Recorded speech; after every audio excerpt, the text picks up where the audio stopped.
gente, cá estou eu com mais um vídeo para este canal que eu amo, canal Ler para Crer. Se você ainda não me conhece, meu nome é Elaine Oliveira. Neste canal eu trago resenhas de filmes, livros, documentários, elementos da cultura, sempre trazendo com uma ótica, uma perspectiva bíblica cristã, porque eu sou cristã. Se você também é, toca aqui e bora para mais um vídeo. Ontem eu fui no cinema assistir Divertidamente 2. Virou um fenômeno mundial, é uma das bilheterias mais caras que já existiu na história da Disney. E é claro que eu também estava lá no efeito manada, né? Fui na Barbie, vocês acham que eu não ia no Divertidamente? Principalmente porque eu gostei muito do filme número 1. É claro que eu ia, gente. Eu sei que sempre surge um comentário ou outro. Ah, Elaine, você tinha que entrar numa bolha e ficar lá, porque tudo você critica. E a minha intenção não é criticar tudo, mas o Senhor nos colocou no mundo, fez conosco o que não fez com os animais, que é um senso de pensamento, de raciocínio, e eu ainda tenho um extra, né? Você deve ter também, que é o Espírito Santo. Então o Senhor nos dá a capacidade de pensar, de analisar as coisas para reter o que é bom, e ainda por cima nós temos um extra, que é o Espírito Santo, que fala, olha, isso não é legal, isso é legal. Então, eu sempre me apego àquela passagem de João 17, que Jesus ora pelos seus discípulos dizendo, não os tire do mundo, mas os livre do maligno. Ou seja, a intenção de Jesus Cristo não é nos tirar do mundo, nos isolar do mundo, colocar a gente dentro de uma bolha e a gente simplesmente não coexistir com outras pessoas que são diferentes de nós. O desejo do Senhor é que nós sejamos luz e sal na vida dessas pessoas estando no mundo. Então não tem como eu fazer a diferença se eu estiver afastado. O sal, ele não vai pegar no arroz se o arroz for cozido numa panela e o sal em outra. Então a gente precisa entender que o nosso lugar no mundo, como cristão, não nos impede de assistir alguma coisa, analisar uma situação, até porque os nossos filhos, as pessoas que estarão ao nosso redor, elas terão acesso àquilo ali. E que legal é que a gente tem esse senso crítico para analisar e perceber coisas que talvez o outro não percebeu, ajudando ele a entender melhor dentro de uma perspectiva bíblica. Então, esclarecido isso, vamos falar do filme. Enquanto no filme 1 nós tínhamos as emoções alegria, tristeza, nojo, medo e raiva, no filme Divertidamente 2 nós temos novas emoções. E eu coloco entre aspas porque para nós cristãos, as novas emoções, elas na verdade nada mais são do que pecado.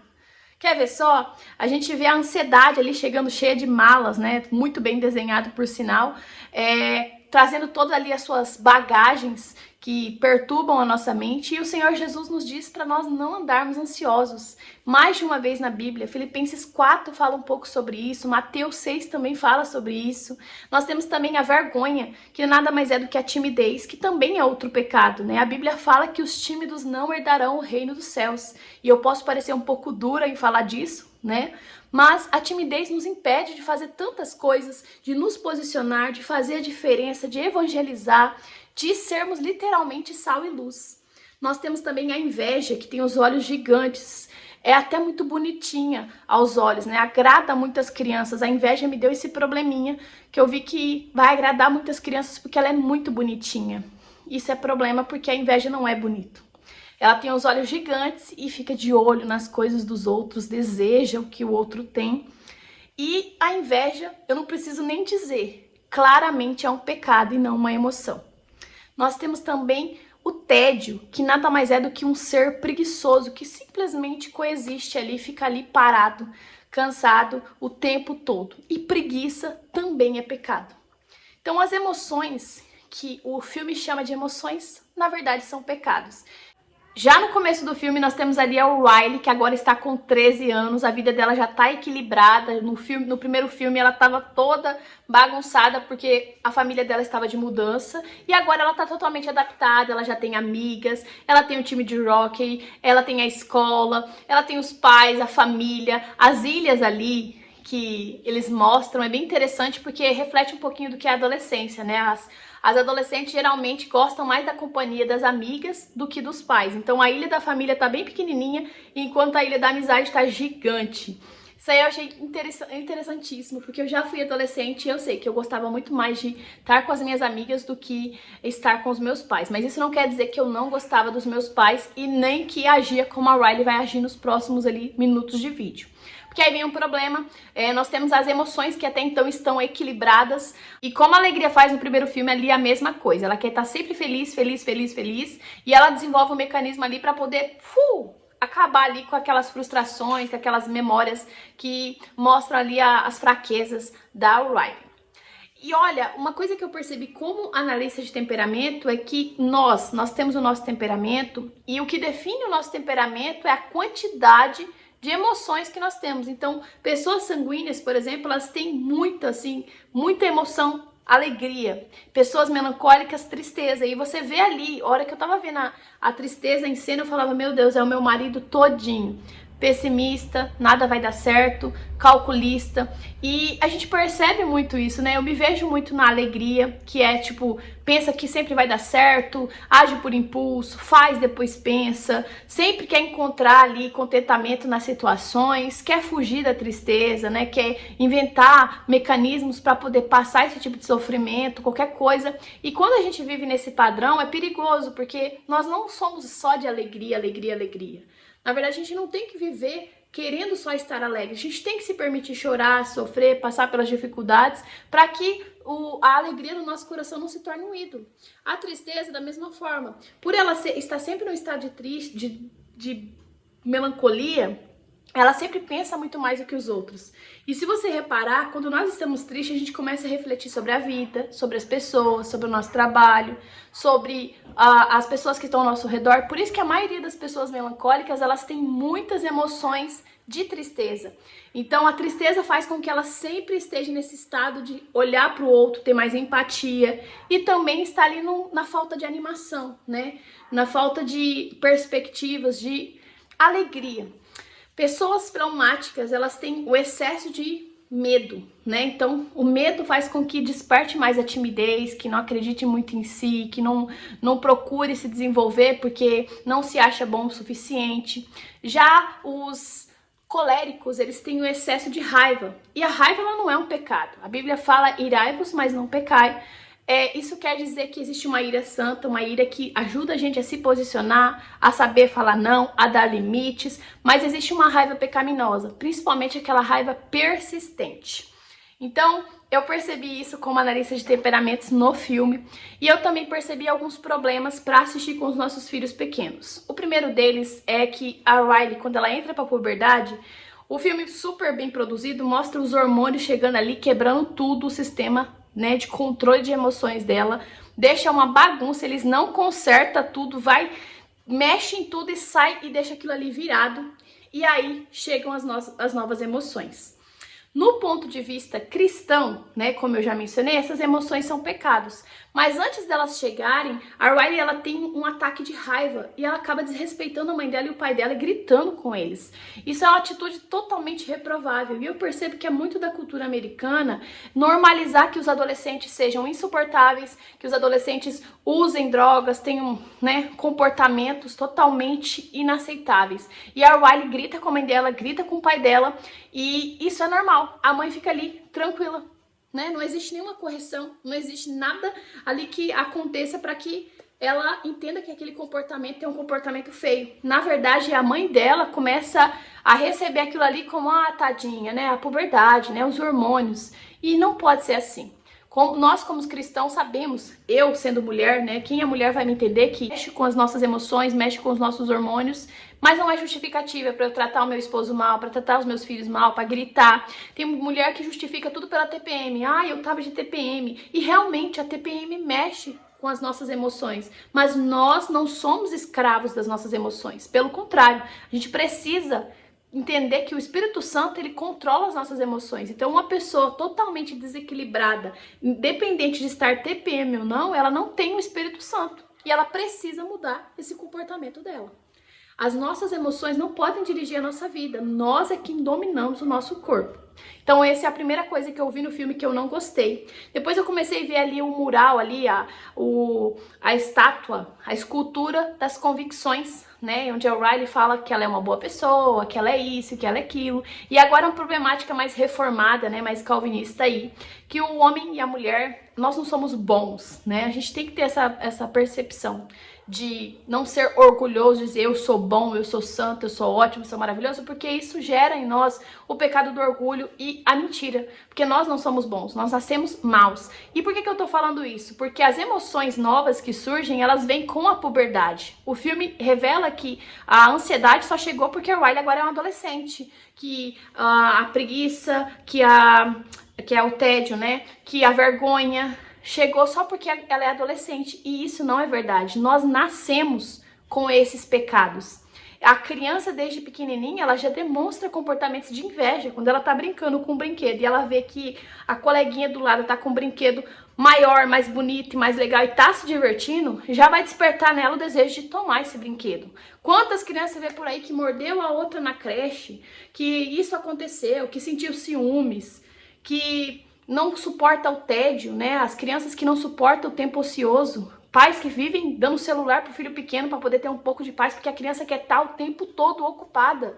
Ela não aguenta o tempo ocioso e o pai e a mãe quer ficar ocupando o tempo dela para ela dar paz. Então a criança é praticamente inimiga do tédio. A emoção do tédio, ela já existe na criança desde muito pequena. E isso é bíblico, que nós não nascemos uma folha em branco, nós já nascemos com o nosso coração propenso ao pecado, um coração que é muito fácil de pecar, o que vai fazer com que nós não sejamos direcionados pelo nosso coração é a disciplina que a gente vai receber dos nossos pais, que faltou a mãe da Riley, né, colocar nela, e também a ação do Espírito Santo, que é os nossos pais nos direcionar para o caminho do céu, porque a disciplina vai fazer com que nós sejamos bons cidadãos, mas o caminho do céu, a evangelização, vai fazer com que nós sejamos não apenas cidadão da terra, mas cidadão do céu. Então é muito importante a figura do pai e da mãe, cristão principalmente, na vida da evangelização dos filhos, porque as emoções que o filme mostra, inclusive a ansiedade, existem muitas crianças ansiosas, elas vêm diretamente de fábrica, não é uma coisa que é construída pelos hormônios, que vem de dentro de nós. Por quê? Porque nós somos da geração... Você já ouviu falar de maldição hereditária? Então, menina, eu conheço uma, e eu tenho. Chama-se Adão e Eva. Eu vim daqueles dois pecadores que foram expulsos do paraíso. Então, o que se espera de mim? Apenas a misericórdia e a redenção de um grande Deus através de Jesus Cristo. E aí, continuando no filme, nós vemos a ansiedade chegando, dominando tudo, querendo controlar tudo. A Riley não consegue nem mais dormir, porque a ansiedade toma o controle. Ela começa a ter comportamentos terríveis, ela começa a ser desonesta, ignorar as próprias amigas. As frustrações que ela teve com essa amiga faz com que ela tenha comportamentos totalmente reprováveis. E uma coisa que o filme mostrou que eu achei muito legal foi o quanto o sarcasmo é feio, o quanto você debochar da situação das pessoas é nojento, e o filme mostra o quanto é feio, porque quando ela comete um sarcasmo ali com as amigas novas, destrói tudo, desmorona tudo dentro da cabeça dela ali, vai acabando com toda a personalidade dela, vira uma bagunça para poder as emoções ali do começo do primeiro filme voltarem pro comando, porque a ansiedade tomou conta de tudo. Então, gostei de mostrar o quanto que ser sarcástico é feio. Então, a criança que estiver assistindo esse filme vai falar: poxa, ser sarcástico é muito feio. Isso não é legal. Esse filme, gente, não é um filme para criança. Talvez a sua criança não entenda muito se você for com ela. Se for um adolescente ou um adulto, vai entender muito mais. É um filme mais adulto. Vai ter coisas que a criança só vai achar legal porque engloba todos os públicos. Tem coisas engraçadas. O filme é cheio de estímulos. Então é aquele filme super estimulado, com muita ação, muitas cores, que a cabeça do seu filho vai ficar assim, ó, vibrado na tela.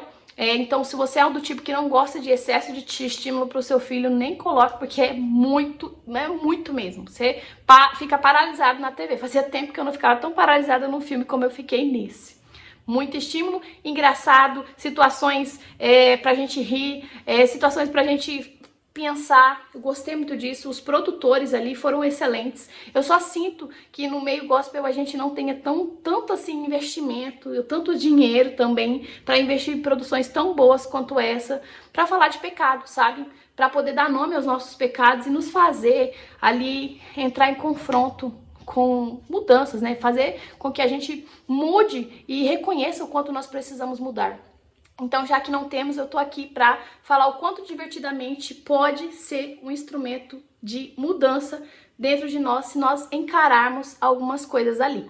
Porque aí vem o ponto, né? A Riley já tá ali com comportamentos, ela começa a ter uma crise de ansiedade. E é incrível a forma que o filme mostra que a ansiedade, ela vai perdendo o controle total, ela já não dorme mais, durante o sono ela só tem pesadelos, a ansiedade vai gerando coisas na cabeça dela, vai fazendo com que ela queira dar um passo à frente do que ela deveria. E a crise de ansiedade só veio depois que ela cometeu uma infração muito grave, que foi querer enxergar o futuro dela, sendo que não era tempo disso ainda. Então ela invade o escritório lá da treinadora, do time que ela quer entrar, e vai ver as anotações sobre ela, e ali tem uma anotação falando que ela ainda não está pronta. É uma informação que não precisava ela ter acesso. Isso nos mostra que muitas vezes a ansiedade entra no nosso coração com informações futuras, que talvez nem aconteça. A gente querer saber o que vai acontecer amanhã ou depois, viver preocupado com isso, com aquilo, vai fazer com que isso piore e gere a crise de ansiedade. E o filme mostra claramente isso. A crise de ansiedade veio depois que ela foi ter acesso ali à planilha que tinha um pouquinho do talvez futuro dela. Então, já fica de dica pra você, que às vezes tem um filho em casa que tem uma tendência a ser ansioso, fale menos do futuro com ele, ensine ele a aproveitar mais o presente. E se você também é essa pessoa, né, confie mais na poderosa mão do Senhor, porque Jesus nos diz em Mateus 6 que ele é pra gente olhar para os lírios do campo, para as aves no céu, que não trabalham, não fazem nada ali praticamente, e Deus os sustenta, que dirá o que ele vai fazer com o seu povo. Então, não andeis ansioso por coisa alguma. Antes, por oração e súplica, apresente os seus pedidos a Deus. E a paz, que excede todo entendimento, guardará o seu coração. Filipenses 4. Uma coisa que eu achei estranha no filme é que ela consegue vencer a ansiedade muito rápido, muito sozinha, né? Ela começa a entrar no buraco e quando a crise vem, ela simplesmente, as emoções dentro da cabeça dela se regulam sozinhas, ela não precisa da interferência de ninguém por fora, ela não precisou da mãe dela, do pai dela. Eu jurava que a qualquer momento ali no filme ia aparecer o pai e a mãe dela pra ajudar ela, uma psicóloga. Eu imaginei que viria uma psicóloga, eu fiquei esperando, porque o filme é secular, então eu imaginei que eles chamariam uma psicóloga. Se fosse um filme cristão, eu imaginaria que chamariam ali um pastor, alguém religioso ali, pra poder estar conversando com ela, para ajudar ela a entender esses padrões e o quanto ela precisava deixar esses pensamentos, essas más convicções de lado e confiar no processo. Então não teve, gente, ela simplesmente se libertou da ansiedade sozinha. É mágico, assim. Foi 2 minutos que foi o tempo suficiente para que ela se recuperasse, voltasse a ser ela mesma, não precisou da mãe dela, de uma pessoa mais velha, de uma pessoa que gosta dela, de um psicólogo, não precisou de ninguém. Ela sozinha regulou a mente dela e curada, tudo certo, tá ótimo, posso seguir em frente. E não é assim, né? A gente quando tá entrando, principalmente pra chegar numa crise de ansiedade, pra sair de lá, precisa da ajuda de muitas pessoas. E dela não teve. Então isso aí eu também achei um problema no filme, não deu pra entender, foi muito rápido mesmo. Mas a mensagem principal que eu tirei desse filme foi que quando a ansiedade toma o controle ali da situação, ela impede que todas as outras emoções dominem o controle. E nós, como cristãos, nós precisamos cada vez mais colocar o Senhor Jesus como o controlador da nossa mente, das nossas ações. A ação do Espírito Santo precisa dominar. Quanto mais próximo, quanto mais Jesus estiver no controle da nossa vida, menos ansiosos nós estaremos. Quanto mais longe o Senhor estiver, mais as emoções vão nos dominar. Emoções pecaminosas. Eu não falo emoções naturais de tristeza, de nojo, de raiva. Eu falo de emoções malignas, que são os pecados que o filme mostra. E eu fiquei chateada de ver que aquilo ali, aquelas emoções foram encaradas como são emoções. Elas não saem do filme, elas ficam ali. Então o tédio, com aquela preguiça, continua lá. A ansiedade continua lá. E tá tudo bem. Todo mundo tá ali em volta da Riley, controlando a vida dela. Tanto as emoções do primeiro filme, quanto os pecados novos, que chegaram ali pra ela, ficam ali. Eles todos têm o controle, então tudo aquilo ali se torna bom, A inveja é algo bom, porque ela continua ali. A vergonha, que é a timidez, é algo bom. Continuou ali no controle. Nenhum momento foi tipo, vamos mandar embora isso aqui. Não, aquilo ali continuou ali e foi encarado como vamos juntar as nossas mãos. Tem uma hora lá que eles começam a se abraçar e a ansiedade vai lá e abraça, né? Ou seja, né? O pecado estava entranhado ali e eles não odiavam o pecado como a gente tem que odiar. A gente tem que odiar o pecado. Nós não temos que encarar a ansiedade, o tédio, a vergonha, a inveja como algo natural. Ele existe. Nós não podemos fingir que não existe. Existe, mas a gente tem que odiar o pecado. Nós temos que ter aversão ao pecado. Isso nos mostra verdadeiramente o quanto o Espírito Santo está na nossa vida. Quando a gente não tem alegria no pecado. Quando pecamos, nós sentimos aquela tristeza. Fala, poxa vida, eu pequei, eu não estou feliz. É o Espírito Santo dizendo, não tenho alegria no pecado. E só em Cristo Jesus é que nós temos o poder de comandar essas emoções. E para concluir esse vídeo, eu termino feliz. Feliz sabendo que eu sei o que é ser verdadeiramente livre. Uma pessoa entregue ao pecado, entregue ao próprio coração, entregue ao mundo, ela não consegue dizer não para os seus vícios, para os seus problemas emocionais. Ela não consegue. Ela vira um escravo. Ela está cativa daquilo ali. E nós, como cristãos, nós temos a verdadeira liberdade. Nós podemos dizer sim, eu quero, e não, eu não quero. Uma pessoa viciada em cachaça, em bebida alcoólica, ela pode olhar para você e falar, ó minha cachaça aqui, ó, eu sou livre, eu posso beber o tanto que eu quiser, né? Você que é crente não pode. Mas na verdade, se ela decidir falar que não vai beber, ela não consegue, porque ela é escrava daquele vício. Nós não. Nós não somos escravos de ninguém, porque fomos comprados por um preço muito alto. Preço de sangue. Um santo sangue derramado lá na cruz. Eu saí daquele filme pensando em várias coisas e eu conversei com a minha amiga durante o caminho e eu falei, eu precisava vir falar para vocês. Eu termino esse vídeo muito feliz de saber que o controle das minhas emoções não é mais meu, não é da ansiedade e nem de qualquer outra coisa. É somente do meu Senhor e Salvador. Que você também, né, caso não tenha entregue esse controle nas mãos do Senhor Jesus, o faça isso o quanto antes. Não perca tempo. A verdadeira felicidade está na santidade, em obedecer aquele que com amor nos atraiu. Que Deus abençoe, espero muito que você tenha gostado desse vídeo. Compartilhe com uma amiga, uma irmã em Cristo, caso tenha falado com você, que você acha que vai falar com ela. E considere fazer uma mentoria de análise de temperamento comigo, né? Eu sou especialista em análise de temperamento. E lá nós tratamos os temperamentos à luz das escrituras.